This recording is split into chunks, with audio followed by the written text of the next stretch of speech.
Sa 5 season ng MPL Philippines, asam ng lahat ng pro players at teams ay ang makamit ang trophy at maging kampiyon sa bawat season. Ito ang magpapatunay na sa bawat paligsahan ay sila ang pinakamalakas na koponan at itatak ang kanilang legacy hindi lang bilang isang pro player kundi bilang isang atleta sa larangan ng electronic sports.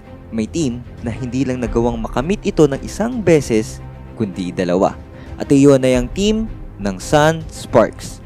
Si Kiluwash, Grid, JP, Raflesia, Kel VJ at Renjo. Ang 6 naman na laro na bumubuo ng isang dekalibreng team at ang kampiyon ng MPL Season 4 ay nagbabalik para depensahan ng kanilang trono, marking them bilang pinakaunang team na 2-time champion at back-to-back na din. From individual skills ng bawat miyembro hanggang sa shot calling nila na mahirap i-pull off pero napakadali lang sa kanila, pinatunayan lamang nila na dapat sila pa din na maghari sa season na ito. Paano nga ba nila na pull off ang isang achievement na tila halos imposibleng gawin sa larangan ng esports? Nahirapan ba silang abutin ang kampyonato? O sadyang handang-handa lang talaga ang Sun Sparks sa buong playoffs? Well, bago tayo magpatuloy sa ating video ay huwag kalimutang i-click ang subscribe button at notification bell para lagi kayong updated. This is Zeus of Just ML at ito ang kwentong tagumpay ng Sun Sparks. Nagsimula sa group stage na may 7-2 win-loss record, ranking second sa overall points.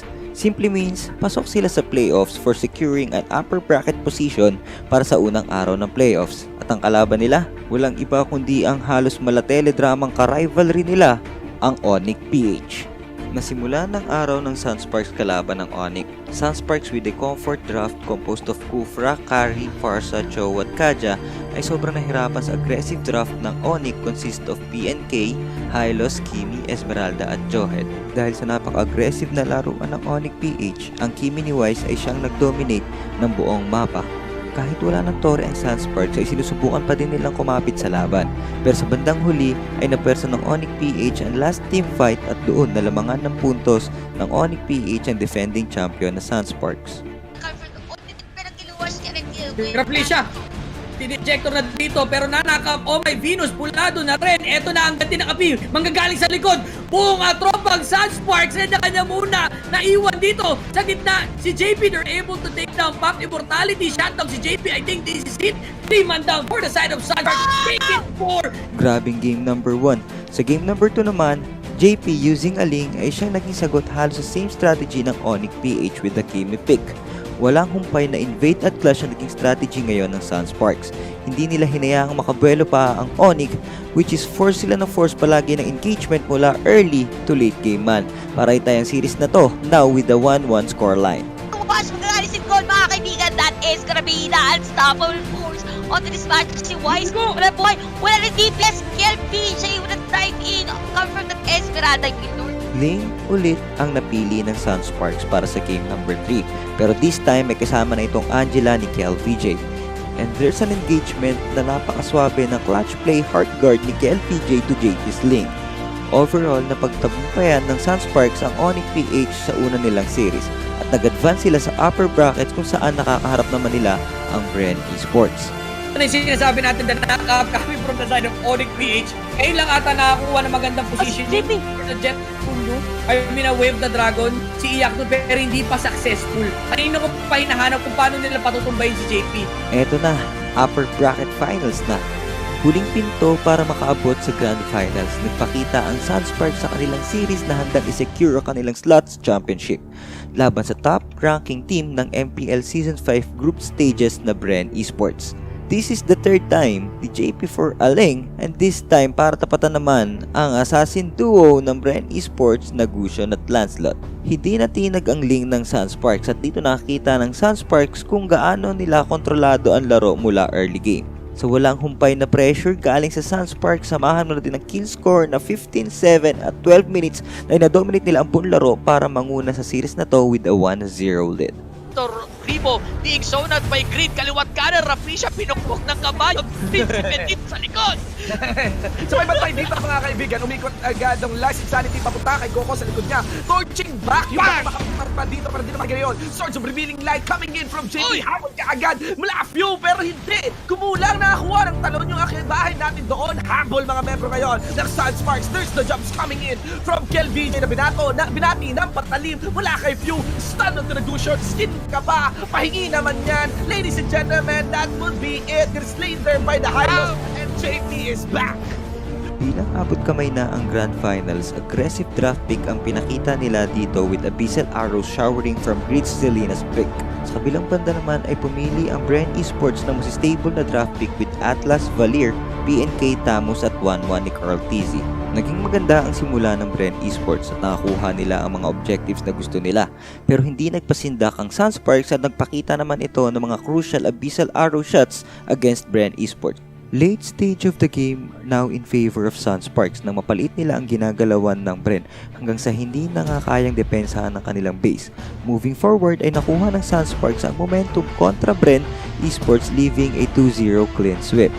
Sa tagumpay na iyon ay muli nilang ipaglalaban ang kanilang titulo bilang kampiyon. At para sa Grand Finals, sa isang tadhana na tila isang repeat ng Season 4, haharapin ulit ng Sunsparks ang Onyx PH para sa Best of 5 Grand Finals. Sisimulan ng Sunsparks ang kanilang game number 1 with Bruno, Xborg, Kaja, Hylos at Valir. At ang sagot naman ng Onyx PH ay Kari, Cecilion, Tamus, Johed at Cho.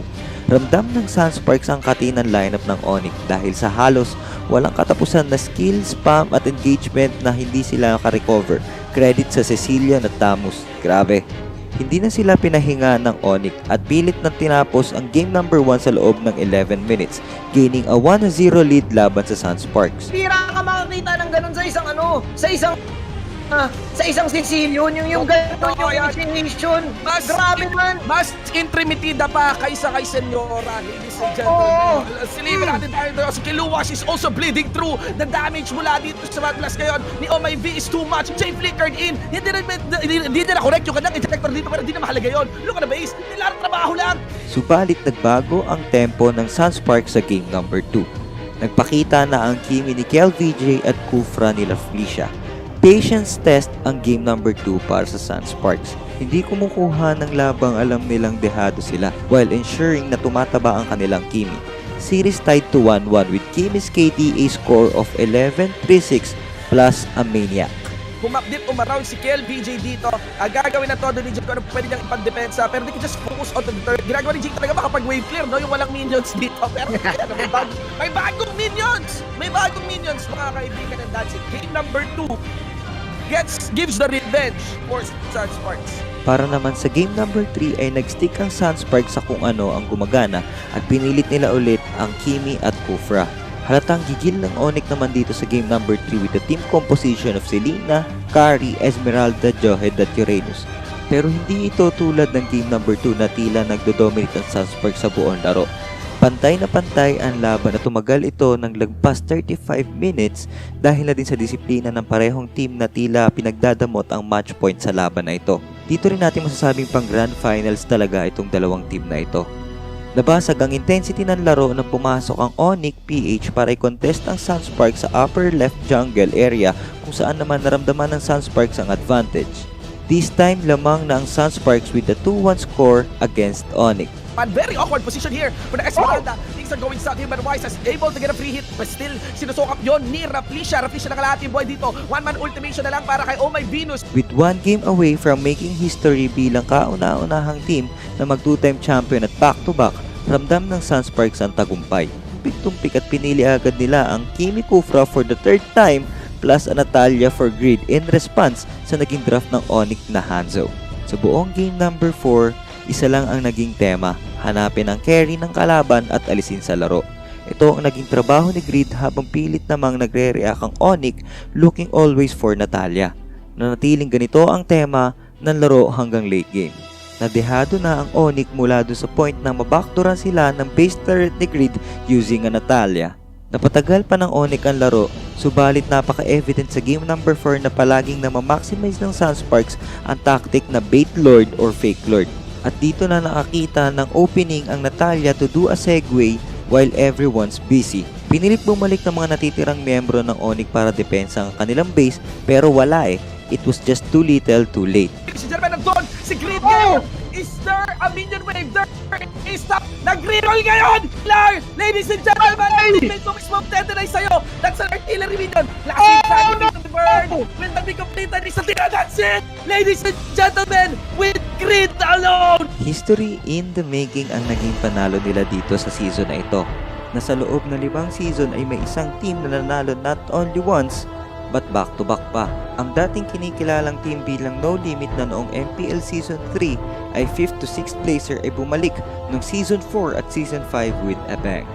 Ngayon nakuha na nila ang isang tagumpay na siguradong mahirap ulitin sa susunod na seasons, susurpresahin ba ulit tayo ng Sunsparks for a three-peat o maaalis sila sa kanilang trono for Season 6?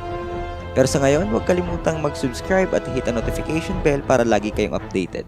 This is Zeus of Just ML at ito ang ML Stories.